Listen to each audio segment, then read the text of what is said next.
Korean ভাষা পরীক্ষায় উত্তীর্ণ হওয়ার পরও সবকিছু ঠিকঠাক থাকা সত্ত্বেও প্রায় 15,000-এর বেশি ইপিএস কর্মী বর্তমানে দক্ষিণ কোরিয়া যেতে পারছেন না।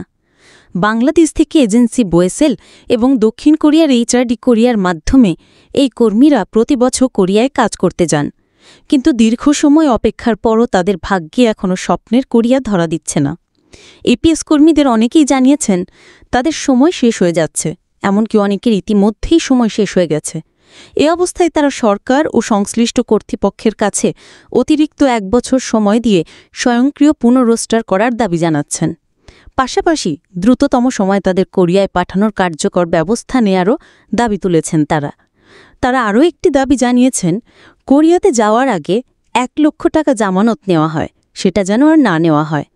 দিকে বোয়েসেলের একজন ঊর্ধ্বতন কর্মকর্তা জানিয়েছেন, নিয়োগকর্তাদের বাংলাদেশি শ্রমিকের চাহিদা কমে যাওয়ার কারণে বর্তমানে শ্রমিক পাঠানোর প্রক্রিয়া কঠিন হয়ে পড়েছে। এই পরিস্থিতিতে ইপিএস কর্মীরা দিন কাটাচ্ছেন চরম হতাশা আর অসহায়ত্বের মধ্যে।